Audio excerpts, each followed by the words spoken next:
La ciencia también es nuestra.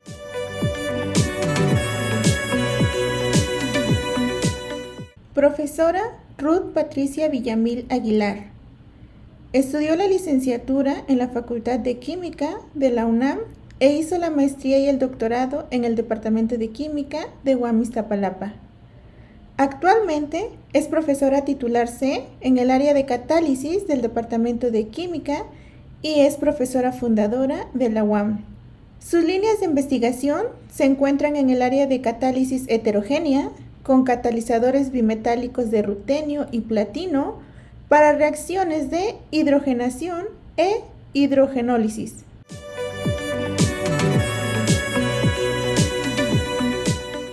Buen día, como parte del ciclo de las entrevistas de La Ciencia También es Nuestra, hoy tenemos el honor de tener a la profesora Patricia Villamil. Buen día, doctora, ¿cómo ha estado? Muy bien, gracias, buenos días a ti también. Bueno, pues ¿le parece si comenzamos?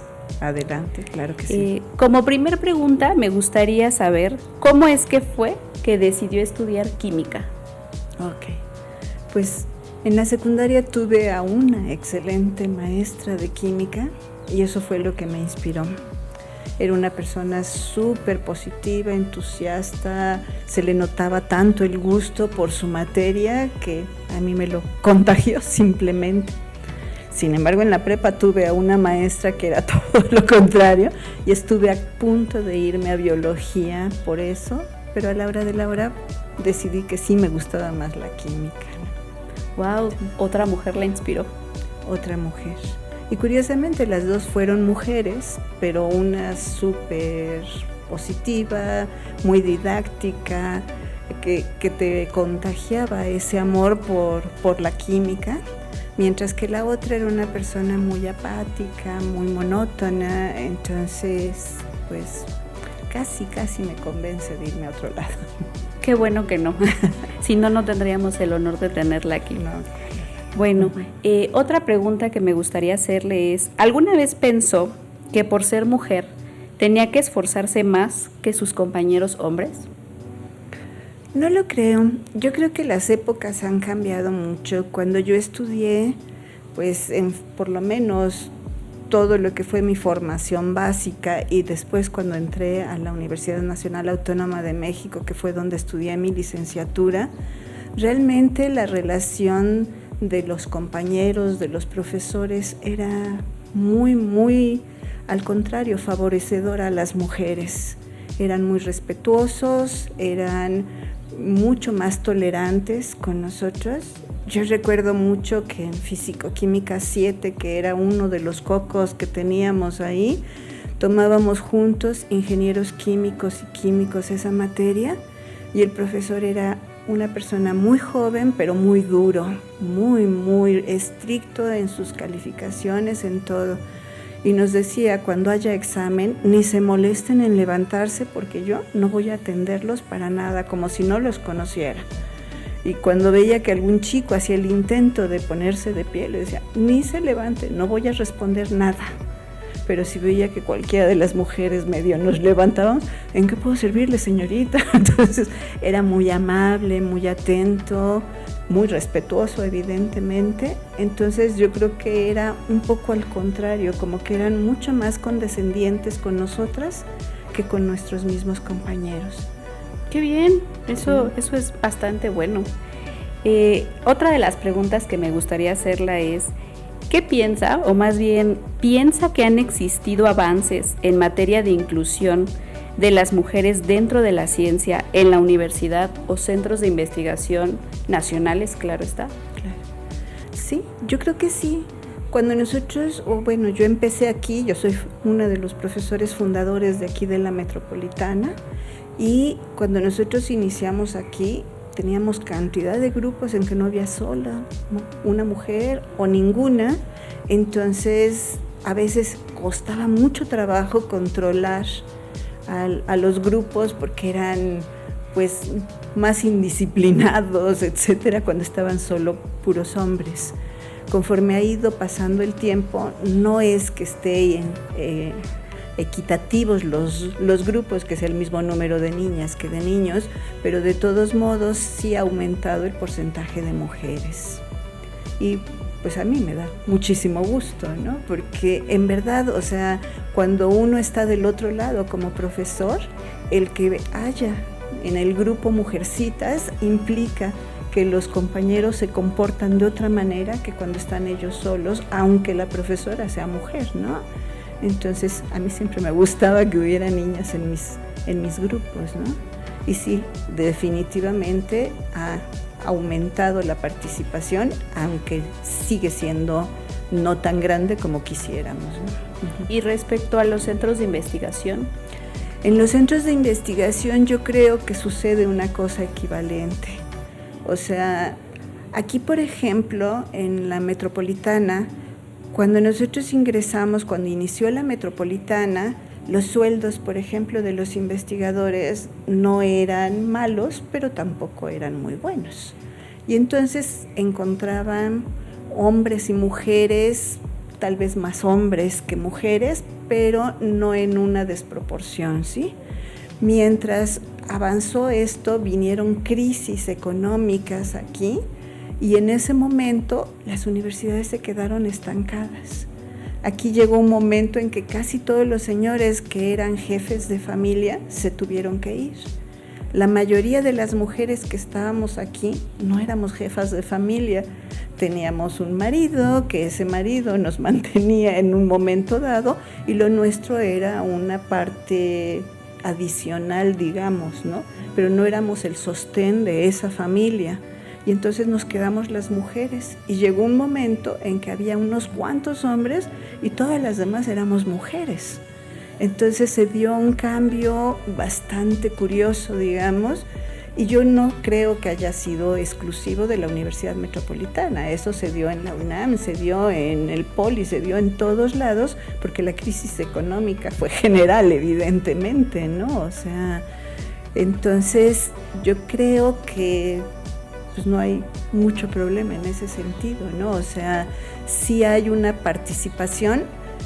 Después volvieron a ponerse las cosas ya mucho más estables y se empezó a recuperar el poder adquisitivo, surgió el SNI, surgieron una serie de cosas y se recuperó toda la presencia masculina dentro de las instituciones, ya sea de educación o centros de investigación.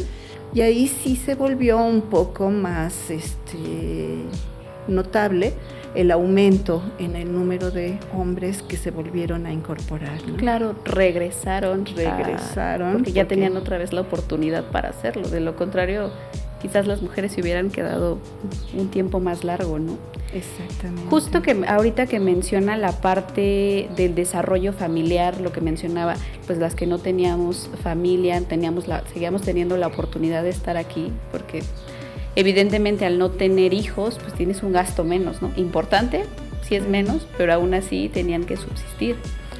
Respecto en ese ambiente familiar, como madre de familia, ¿en algún momento se preguntó usted si esta profesión le permitiría ser madre de familia presente y no una mamá ausente por su labor? Cuando yo entré aquí, pues no tenía mucha idea de eso, ¿no? O sea, no tenía así algo definido de qué iba a suceder con el transcurso de los años. Después, cuando ya fui mamá, precisamente, afortunadamente, el departamento de química tiene una cualidad especial, yo creo. Aquí somos, además de compañeros, somos como familia. En el momento en que yo, por ejemplo, me embaracé de mi hija, tuve un embarazo de alto riesgo, estuve prácticamente 6 meses en cama. Esos 6 meses yo no tuve ningún problema aquí en la universidad. Mi jefe directo era el doctor Ricardo Gómez y fue, o sea, súper solidario, súper comprensivo. Y jamás hubo un inconveniente de que yo no estuviera pues cumpliendo, digamos, con mis labores aquí presenciales. Y yo creo que no es un caso particular el mío, o sea, a lo mejor el mío fue de mayor duración. Sin embargo, cada vez que teníamos, por ejemplo, cualquiera de las compañeras, que uno de sus hijos tenía alguna enfermedad eruptiva, al contrario, ¿no? Quédate en casita, no hay ningún problema, vas a estar cuidando a tu pequeño y no tienes ningún inconveniente. Yo creo que el departamento de química siempre ha sido muy, pero muy solidario con las mujeres trabajadoras en el sentido de no abusar, desde luego, ¿no? Claro. Pero cuando hay la necesidad de estar al lado de tus hijos por enfermedad, por cualquier asunto específico que tengas, siempre han sido muy comprensivos y han apoyado y ayudado en la medida de lo posible a todas nosotras, ¿no? Entonces, yo no me sentí nunca ausente. Hubo una temporadita, justo cuando estaba yo preparando mi examen de doctorado, que mi hija empezó a tener problemas en la escuela. Me llamaron, me dijeron que si había algo excepcional. Cuando yo dije que iba a presentar un examen importante, me dijeron, ok, no hay problema. Sin embargo, era tanto el enojo de mi hija que decidí meter una licencia de 1 año para ver si era eso. Metí mi licencia y como al mes y medio me decía, ay mamá, ¿por qué no te vas a trabajar? Ya no te aguanto, ¿no? Entonces, bueno, me volví a reincorporar y no hubo ningún problema, ¿no? Por otro lado, me gustaría hacerle una pregunta más. Justo cuando mencionaba toda esta parte de que el país sufrió una decadencia económica terrible de manera genérica, ¿en algún momento mientras ya trabajaba, usted pensó que esta profesión que ejerce iba a ser bien o mal remunerada? ¿Cuándo? O sea, digámoslo que en 2 etapas, previo a ser mamá y una vez que ya era mamá.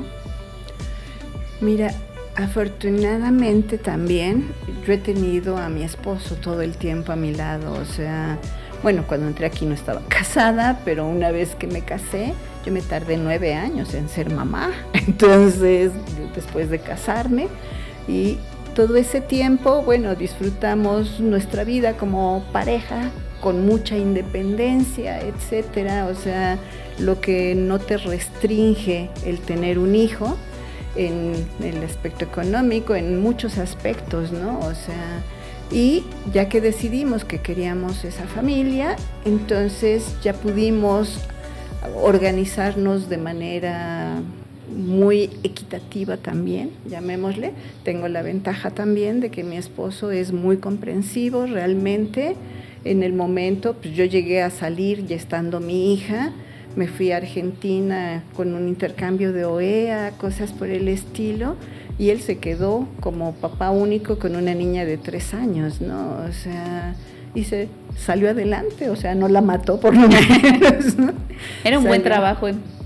Yo no diría en equipo, porque a final de cuentas es una responsabilidad mutua, ¿no? Compartida. Ah, claro, sí. Entonces, habla de que tenía un buen compañero. En el aspecto económico, bueno, siempre ha sido la contribución de las 2 partes y eso siempre ha ayudado desde luego mucho más, ¿no? O sea, que en el aspecto económico yo nunca he dependido exclusivamente de mi ingreso, sino han sido los ingresos sumados de los 2, ¿no?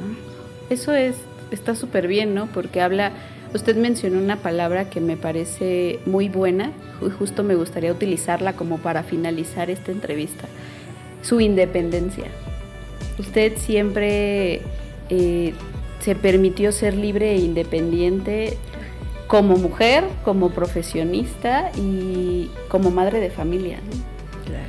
Y creo que sin duda eso es algo que el día de hoy debería no simplemente reconocerse, si es un ejemplo. Ay, qué bello.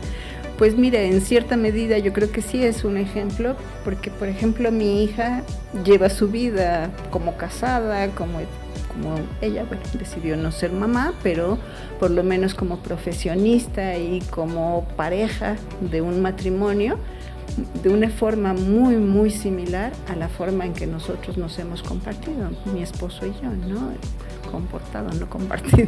Entonces yo creo que sí, en ese sentido es ejemplo, porque lo que ves tratas de imitarlo, ¿no? Claro. si sobre todo estás de acuerdo con En el ello, mejor ¿no? de los sentidos. Claro. Bueno, pues me gustaría darle las gracias, doctora, Al contrario, por a ustedes. ser tan abierta y amable en esta entrevista y sobre todo reconocer que su labor con nosotros como sus alumnos, y deseo que lo siga haciendo y que siga inculcando, así como las mujeres que a usted la inspiraron a estar aquí, que usted también sea parte de esas mujeres que nos inspiren a nosotras de continuar en la ciencia. Muchas Ojalá gracias. que así sea. A ti, muchas gracias.